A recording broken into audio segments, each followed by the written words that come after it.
जय हिंद दोस्तों, स्वागत है आपका अपने YouTube channel paramilitary news Hindi में। और आप देख रहे हैं paramilitary news Hindi daily update, जहां हम बात करते हैं बीते 24 घंटे में केंद्र अर्धसैनिक बल के महत्वपूर्ण खबरों का। तो चलिए आज की बड़ी खबर से शुरुआत करते हैं। और सबसे पहले सबसे बड़ी खबर सीधे सीआरपीएफ शौर्य दिवस से आ रही है। 9 अप्रैल 2026 को पूरे देश में सीआरपीएफ शौर्य दिवस मनाया गया। इस मौके पर केंद्रीय गृह मंत्री श्री अमित शाह जी ने सीआरपीएफ के वीर जवानों को श्रद्धांजलि दी और 1965 के रन ऑफ कच्छ की ऐतिहासिक लड़ाई को याद किया। 9 अप्रैल 1965 को गुजरात के रन ऑफ कच्छ में सीआरपीएफ की सिर्फ 150 जवानों की टुकड़ी ने पाकिस्तान की 3500 सैनिकों वाली ब्रिगेड का मुकाबला किया था। पाकिस्तान ने ऑपरेशन डेजर्ट हॉक के तहत हमला किया था, लेकिन सीआरपीएफ के जवानों ने करीब 14 घंटे तक डटकर लड़ाई लड़ी। हालात बेहद कठिन थे। दुश्मन के पास भारी हथियार और तोपखाना था, जबकि सीआरपीएफ जवानों के पास सीमित संसाधन थे। इसके बावजूद जवानों ने 34 दुश्मन सैनिकों को मार गिराया और 4 को जिंदा पकड़ लिया। इस वीरता में सीआरपीएफ के 6 जवान शहीद हुए, जिनका बलिदान आज भी इतिहास में अमर है। इसी अद्भुत शौर्य की याद में हर साल 9 अप्रैल को शौर्य दिवस मनाया जाता है। अब बात करते हैं दिल्ली राजघाट की, जहां पर 9 अप्रैल 2026 को सीएपीएफ बिल और ओपीएस को लेकर भारी धरना प्रदर्शन देखने को मिला। सीएपीएफ बिल 2026 को लेकर देश भर में विरोध तेज होता जा रहा है। गुरुवार को सीएपीएफ जवानों के परिवार, पूर्व अधिकारी और रिटायर्ड जवान राजघाट पहुंचे और शांतिपूर्ण प्रदर्शन किया।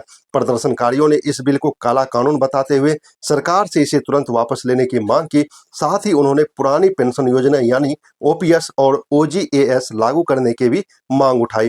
परिजनों का कहना है कि यह बिल जवानों के हित में नहीं है और इससे उनकी सामाजिक सुरक्षा प्रभावित होगी। इस मुद्दे को लेकर आने वाले दिनों में आंदोलन और तेज हो सकता है।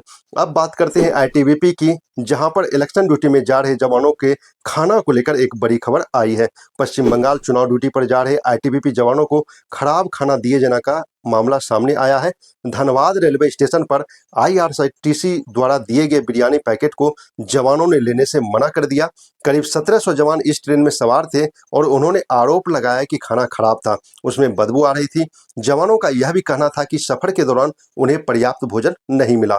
आखिरकार उन्हें स्टेशन के बाहर से खुद खाने की व्यवस्था करनी पड़ी।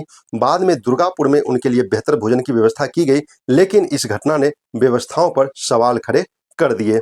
अब बात करते हैं सीएसएफ की, जहां पर सीएसएफ जवानों का जोखिम भत्ता बंद कर दिया गया है। नक्सल प्रभावित क्षेत्रों में कमी आने के बाद अब सीएसएफ जवानों के लिए एक बड़ा फैसला लिया गया है। गृह मंत्रालय के निर्देश पर झारखंड समेत 8 राज्यों की 35 यूनिट में जोखिम भत्ता बंद कर दिया गया है। पहले यह भत्ता संवेदनशील क्षेत्रों में तैनात जवानों को दिया जाता था। कांस्टेबल से लेकर इंस्पेक्टर तक को करीब 10,000 रुपये मिलते थे और अधिकारियों को 17,000 रुपये तक का अतिरिक्त भत्ता मिलता था। अब इस फैसले के बाद जवानों की सैलरी पर सीधा असर पड़ेगा। हालांकि सरकार का कहना है कि नक्सल प्रभाव कम होने के कारण यह कदम उठाया गया है। अब एक दुखद खबर सीएसएफ से आ रही है।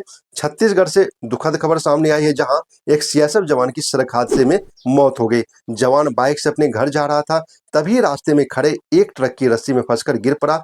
इस हादसे में उसके सिर पर गंभीर चोट आई और मौके पर ही उसकी मौत हो गई।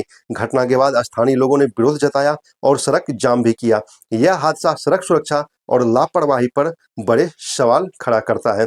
अब बात करते हैं आईटीबीपी की, जहां पर एक बड़ा सकारात्मक पहल देखने को मिला है। आईटीबीपी जवानों और उनके परिवारों के लिए एक सकारात्मक खबर सामने आई है। आकाश एजुकेशन सर्विसेज लिमिटेड ने आईटीबीपी के साथ एक एमओयू साइन किया है। इस समझौते के तहत जवान के बच्चों को स्कॉलरशिप, कोचिंग, करियर गाइडेंस और मेंटरिंग दी जाएगी। यह योजना 5 साल तक चलेगी और इसमें सेवारत, रिटायर्ड और वीरता पुरस्कार विजेता और शहीद के परिवारों को भी शामिल किया गया है। इससे जवानों के परिवारों को शिक्षा के क्षेत्र में बड़ी राहत मिलने की उम्मीद है। अब बात करते हैं एसएसबी की। भारत नेपाल सीमा पर एसएसबी और पुलिस ने संयुक्त कार्रवाई करते हुए बड़ी सफलता हासिल की है। करीब 2 करोड़ 17 लाख रुपए की हेरोइन के साथ 2 तस्करों को गिरफ्तार किया गया है। इसके अलावा नकदी, मोबाइल फोन और अन्य उपकरण भी बरामद किए गए हैं। प्रारंभिक जांच में यह एक बड़े नेटवर्क का हिस्सा माना जा रहा है। सुरक्षा एजेंसियों अब पूरे गिरोह का पता लगाने में जुटी है। अब बात आईटीबीपी की।